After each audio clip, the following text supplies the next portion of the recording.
Good morning student, कैसे हो। Last class में हमने फर्स्ट चैप्टर सॉलिड स्टेट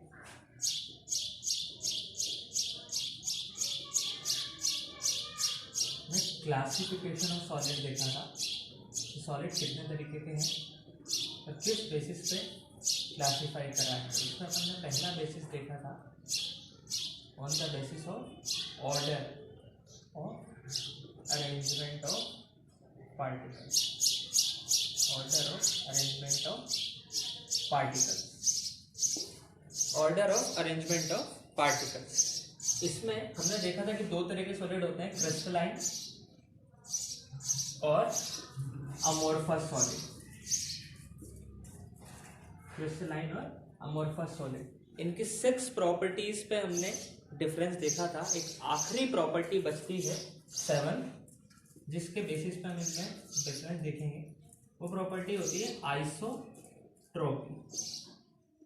तो इसमें सबसे पहले तो ये नोट कर लो अपने नोट्स में कि crystalline solid are anisotropic in nature और amorphous solid are isotropic in nature. ठीक है, anisotropic in nature and isotropic in nature. ये नोट कर लो, फिर मैं समझाता हूँ ये क्या चीज। बस ये फाइनल डिफरेंस था, सारे डिफरेंस हो गए। पहला डिफरेंस था on the basis of order, इसमें लॉन्ग रेंज ऑर्डर, इसमें short. Second shape, third melting point, fourth heat of fusion, fifth cleavage property, six nature of solid and 7 isotropy. ठीक है, अच्छा अब समझते हैं कि आइसोट्रोपी क्या चीज है। आइसोट्रोपी का मतलब ये है कि अगर मैं कोई फिजिकल क्वांटिटी मेजर कर रहा हूं, फिजिकल क्वांटिटी का मतलब होता है जो फिजिक्स से रिलेटेड हो। For example resistance, refractive index, speed, velocity, ये सब क्या है, फिजिकल क्वांटिटी है। ये हमने लास्ट 11th में फर्स्ट चैप्टर में देखा था कि फिजिकल क्वांटिटी क्या होती है फिजिक्स में। तो फिजिकल क्वांटिटी वो जो फिजिक्स की किसी भी टर्म को एक्सप्लेन करती है। तो आइसोट्रोपी क्या बोलता है, आइसो मतलब सेम, आइसो मतलब होता है सेम। तो क्या चीज सेम, आइसोट्रोपी ये बोलता है कि अगर तुम किसी भी सॉलिड की, फॉर एग्जांपल मैं कोई सॉलिड लेता हूं, जैसे ये मार्कर ही ले लिया मैंने, किसी भी सॉलिड की अगर तुम कोई फिजिकल क्वांटिटी मेजर करना चाहते हो, जैसे मैं इसका सपोज करूं कि रेजिस्टेंस मेजर करना चाहता हूं, तो अगर मैं इस डायरेक्शन से रेजिस्टेंस मेजर कर रहा हूं, यानी कि इस मार्कर के, ये अपना मार्कर, यहां वायर लगा के रेजिस्टेंस मेजर कर रहा हूं, या फिर मैं ऐसे वायर लगा के मेजर कर रहा हूं, तो अगर हर तरह से वैल्यू सेम ही आती है, अगर हर कहीं से भी नाप लो, सर ऐसे नाप लो, ऐसे नाप लो, ऐसे मेजर कर लो, कैसे भी मेजर कर लो, अगर वैल्यू सेम है तो हम बोलेंगे कि वो सॉलिड आइसोट्रोपिक इन नेचर है। If the value of physical quantity is same everywhere in every direction of the solid, then it is isotropic in nature. If the value of physical quantity is same in every direction, then we can say solid is isotropic in nature. मतलब किसी भी physical quantity को कहीं से भी, किसी भी direction से अगर हम मेजर करें एक सॉलिड में, अगर वो हर तरफ से सेम ही आ रही है वैल्यू, तो हम बोलेंगे कि वो आइसोट्रोपिक है। सेम नहीं आ रही है, पता पड़ा कि यहाँ से अलग वैल्यू आ रही है, ऐसे मेजर कर रहे हैं तो अलग वैल्यू आ रही है, तो हम बोलेंगे it is anisotropic in nature. तो अब समझते हैं कि ऐसा कैसे होगा कि क्रिस्टलाइन एनाइसोट्रोपिक होता है और अमोर्फस आइसोट्रोपिक होता है। तो टॉपिक डालेंगे, ये डिफरेंस अपने खत्म हो गए, एक लास्ट छोटा सा टॉपिक बचता है आइसोट्रोपी। आइसोट्रोपी का मतलब क्या है, if the value of physical quantity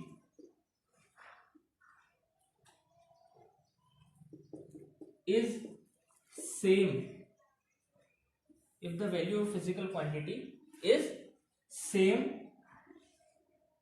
in every direction of solid, then the solid is isotropic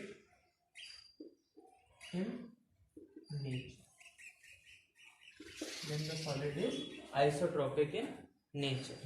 अच्छा, तो अब हमें ये पता लगाना है कि क्रिस्टलाइन आइसोट्रोपिक है क्या अमोर्फस आइसोट्रोपिक है। देखो क्रिस्टलाइन सॉलिड कौन से होते हैं, जिनमें लॉन्ग रेंज ऑर्डर होता है, मतलब जो ऑर्डर यहाँ है वही लंबे समय तक चलता जाता है। तो सपोज करो एक बड़ा पार्टिकल, फिर एक छोटा पार्टिकल, फिर एक बड़ा, फिर एक छोटा, फिर एक बड़ा, फिर छोटा, फिर बड़ा, फिर छोटा, फिर बड़ा, फिर छोटा, फिर बड़ा, फिर छोटा, फिर बड़ा, फिर छोटा, फिर बड़ा। तो ये है अपना क्या है, क्रिस्टलाइन सॉलिड। अच्छा, वीडियो पॉज करके आइसोट्रोपिक की डेफिनेशन लिख लो, इसे अभी मत बनाना, ठीक है। आइसोट्रोपिक की डेफिनेशन लिख लो। हाँ, अब मैं बात कर रहा हूँ क्रिस्टलाइन सॉलिड की। तो सपोज अपन जो फिजिकल क्वांटिटी लेते हैं वो है रिफ्रैक्टिव इंडेक्स। रिफ्रैक्टिव इंडेक्स क्या होता है, चलो पहले इसे हल्का सा समझ लेते हैं। जब लाइट एक मीडियम से दूसरे मीडियम में जाती है तो उसकी स्पीड कम हो जाती है। 10th क्लास में पढ़ा था हमने कि जब भी लाइट एक मीडियम से दूसरे मीडियम में जाएगी, जनरली एयर से जब दूसरे मीडियम में जाएगी तो उसकी स्पीड कम हो जाती है। सर स्पीड कम क्यों हो जाती है, क्योंकि जो दूसरा मीडियम होता है उसमें पार्टिकल्स पास पास रहते हैं, तो लाइट को निकलने का रास्ता ही नहीं मिलता है। तुम सोचो कि मैं तुमसे बोलूं कि एक एकदम ओपन प्लेग्राउंड है, वहां पे भागो, फुल स्पीड से भाग सकते हो। लेकिन फिर मैं तुमसे बोलूं कि एक क्राउडेड प्लेस है जैसे सब्जी मंडी, यहाँ भागो देखें, तो तुम इतना तेज नहीं भाग जाओगे, तुम्हारी स्पीड कम हो जाएगी। सेम चीज़ कि जब लाइट एक मीडियम से दूसरे मीडियम में जाती है तो दूसरे मीडियम में पार्टिकल्स पास पास हैं तो लाइट की स्पीड कम हो जाती है। तो कितने वैल्यू से कम होती है उसी को बोलते हैं रिफ्रैक्टिव इंडेक्स। लाइट की स्पीड किस अमाउंट से चेंज हुई उसी को बोलते हैं रिफ्रैक्टिव इंडेक्स, ठीक है। तो अब तुम सोचो कि सर जिस हिसाब से पार्टिकल मिलेंगे उस हिसाब से चेंज होगी। अगर पार्टिकल्स पास पास मिले या छोटे छोटे पार्टिकल्स मिले तो कम चेंज होगी, बड़े बड़े पार्टिकल्स पास पास मिल गए तो ज़्यादा चेंज होगी। तो डिपेंड करेगा कि पार्टिकल्स कौन से मिल रहे हैं। तो सपोज करो कि मैंने लाइट भेजी एकदम स्ट्रेट, यहाँ नीचे से एकदम ऐसे स्ट्रेट कि भाई लाइट जाएगी एकदम सीधा, तो लाइट को कौन से पार्टिकल मिल रहे हैं, सर एक छोटा पार्टिकल मिल रहा है, एक बड़ा मिल रहा है, एक छोटा मिल रहा है, तो कुछ ना कुछ रिफ्रैक्टिव इंडेक्स आएगी। अब सपोज करो मैंने लाइट को भेजा ऐसे टेढ़ा, लाइट जाएगी ऐसे, तो लाइट को कौन से पार्टिकल मिल रहे हैं, सारे बड़े पार्टिकल। यानी कि सर यहाँ जो रिफ्रैक्टिव इंडेक्स आएगी, देखो छोटा बड़ा छोटा, उस हिसाब से आएगी। यहाँ जो रिफ्रैक्टिव इंडेक्स आएगी तीनों बड़े पार्टिकल उस हिसाब से आएगी। तो सर अगर अपन ने रिफ्रैक्टिव इंडेक्स की डायरेक्शन, लाइट की डायरेक्शन चेंज कर दी तो रिफ्रैक्टिव इंडेक्स की वैल्यू चेंज हो जाएगी, किसमें, क्रिस्टलाइन सॉलिड में। इसीलिए हम बोलते हैं कि क्रिस्टलाइन सॉलिड आइसोट्रोपिक नहीं होते हैं। अगर अलग अलग डायरेक्शन से मेजर करोगे तो अलग अलग वैल्यू आएगी। इसीलिए crystalline solid are anisotropic in nature. ये चीज़ लिखवाई है, देखो अभी हाल हम जो डिफरेंस लिखा है उसमें ये चीज़ हमने नोट करी, crystalline solid are anisotropic in nature, ठीक है ना। तो ये चीज़ अपन लिखेंगे आइसोट्रोपिक के अंदर ही नेक्स्ट पॉइंट हम लिखेंगे क्रिस्टलाइन सॉलिड्स, ये डायग्राम मत बनाना अभी, are anisotropic in nature. Crystalline solid are anisotropic in nature. Reason क्या, रीजन है भाई, एन आइसोट्रोपिक होते हैं क्रिस्टलाइन सॉलिड। रीजन क्या है, due to different arrangement of particle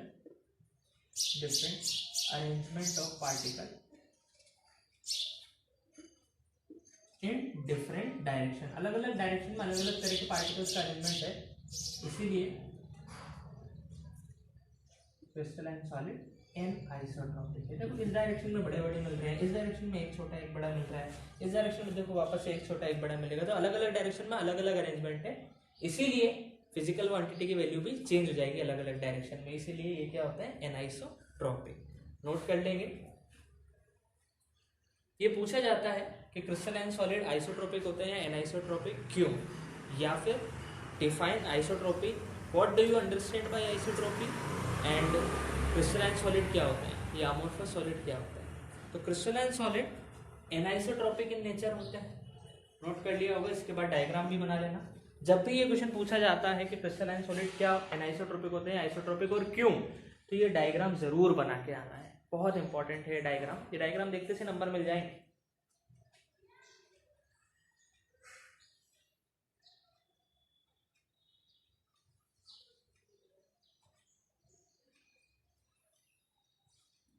ठीक है, अब बात करते हैं अमोर्फस सॉलिड की। तो नेक्स्ट पॉइंट,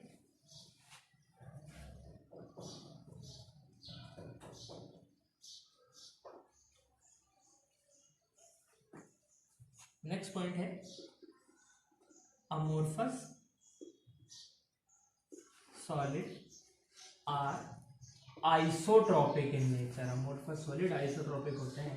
देखो ये एक ऐसी प्रॉपर्टी है जिसमें उल्टा हो गया, अच्छी बातें सारी क्रिस्टलाइन में कर रहे थे और अमोर्फस में बुरी बातें कर रहे थे डिफरेंस के टाइम पे, लेकिन यहाँ पे अमोर्फस हो जाता है आइसोट्रॉपिक। क्यों होता है सर? क्योंकि देखो उसमें क्या है कि लॉन्ग रेंज ऑर्डर नहीं है, हर कैसा ही ऑर्डर है, कभी कोई पार्टिकल कभी कोई पार्टिकल कभी कोई पार्टिकल, तो एक रैंडम ऑर्डर है। तो लाइट किसी भी डायरेक्शन से जाएगी तो ओवरऑल एक ही ऑर्डर मिलेगा कि सर इधर से भी जाओ तो भी वो इतने जो रैंडम पार्टिकल थे, इधर से भी जाओ तो भी वो रैंडम पार्टिकल, तो ओवरऑल अरेंजमेंट सेम रहता है लगभग, इसीलिए ये क्या हो जाते हैं आइसोट्रॉपिक इन नेचर। तो इसमें हम लिखेंगे reason,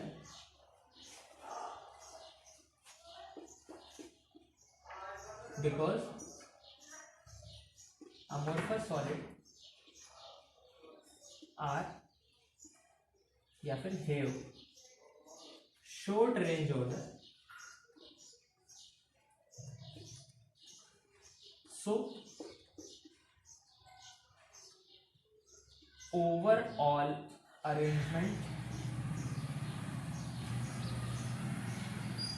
of particles is same in every direction। Since उनका कोई लॉन्ग रेंज ऑर्डर नहीं है, शॉर्ट रेंज ऑर्डर है, तो हर कहीं से जाएंगे तो ओवरऑल अरेंजमेंट सेम रहेगा, इसलिए ये क्या हो जाते हैं आइसोट्रॉपिक। क्रिस्टलाइन सॉलिड होता है एनाइसोट्रॉपिक और अमोर्फस सॉलिड होता है आइसोट्रॉपिक।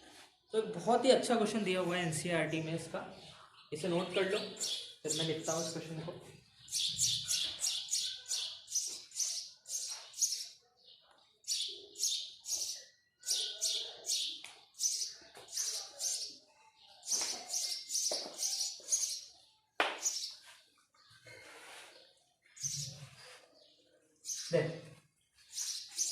क्वेश्चन क्या है, रिफ्रैक्टिव इंडेक्स, ये क्वेश्चन भी नोट करना है नोट्स में, of a solid is observe to have same value along all directions। What is the nature of solid?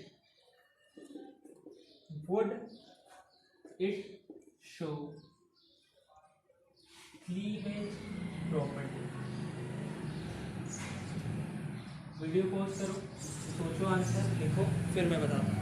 Pause कर लो वीडियो, ठीक है। 1 2 बताऊँ मैं 3। Refractive index of the solid is observe to have same value along all direction. किसी solid में refractive index की value same है सारी डायरेक्शन में। कौन सा नेचर हो गया उसका सर? सारी डायरेक्शन में अगर सेम है, सेम मतलब आइसोट्रॉपिक नेचर हो गया। तो आइसोट्रॉपिक कौन सा सॉलिड होता है, अमोर्फस या crystalline?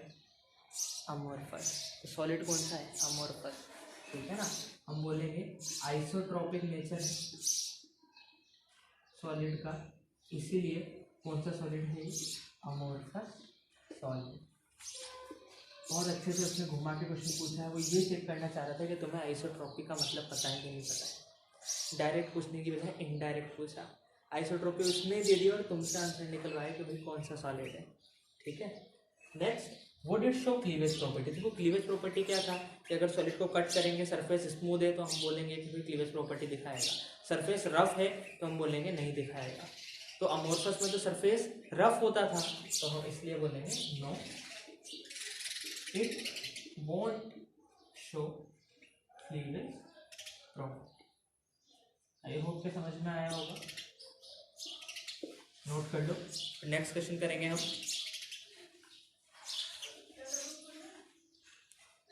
Okay,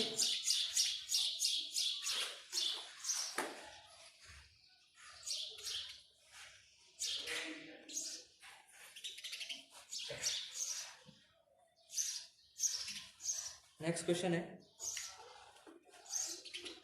in ancient monuments glasses are found to be thicker from bottom and thinner from top. Why? इस क्वेश्चन को हमने लास्ट क्लास में डिस्कस किया था, आंसर सोचो और बताओ।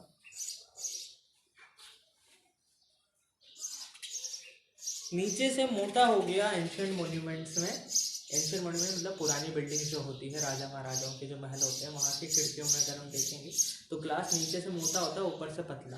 क्यों? क्योंकि ग्लास जो है वो अमोर्फस सॉलिड है और अमोर्फस सॉलिड की टेंडेंसी होती है फ्लो करने की, लेकिन बहुत स्लोली, इसीलिए पुरानी बिल्डिंगों में नजर आता है, हमारे घरों में नजर नहीं आता है। पुरानी बिल्डिंगों में क्या है कि फ्लो कर करके नीचे आ गया, तो ऊपर से तो फ्लो किया होगा, तो ऊपर तो रह गया पतला और नीचे हो गया मोटा। तो क्या आंसर होगा? Because glass is amorphous solid which has tendency to flow very slow। क्योंकि ग्लास एक अमोर्फस सॉलिड है जो कि फ्लो करता जाता है धीरे धीरे, इसलिए वो नीचे से मोटा हो गया और ऊपर से पतला रह गया। एक लास्ट क्वेश्चन आज का,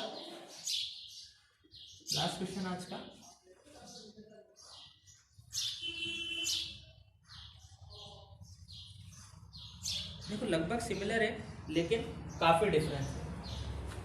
glasses from ancient monument appear milky fine. पुरानी बिल्डिंगों के जो कांच देखेंगे अपन तो वो इतने अच्छे ट्रांसपेरेंट नजर नहीं आता है, वो मिल्किश हो जाते हैं। ऐसा क्यों होता है? क्योंकि जो ग्लासेस होते हैं वो बहुत सारे सीजन और बहुत सालों तक देखते हैं, आंधी तूफान ये सब, हाई टेम्परेचर लो टेम्परेचर। तो इस चक्कर में क्या होता है कि वो जो अमोर्फस सॉलिड है उसका क्रिस्टलाइजेशन हो जाता है, और जैसे ही क्रिस्टल बना तो ट्रांसपेरेंट नहीं रहेगा। क्रिस्टल जनरली ओपेक होते हैं, ठीक है ना, जिनके आर पार हमें दिखता नहीं है, तो वो धीरे धीरे क्रिस्टलाइज होके वाइट होता जाता है। जैसे पानी, देखो पानी ट्रांसपेरेंट है, लेकिन जैसे वो क्रिस्टल बना आइस के हम आर पार नहीं देख सकते, एक ऐसे ऐसे वाइट कलर के हमें नजर आने लग जाते हैं। तो सेम चीज, छोटा सा आंसर, बिकॉज ऑफ क्रिस्टलाइजेशन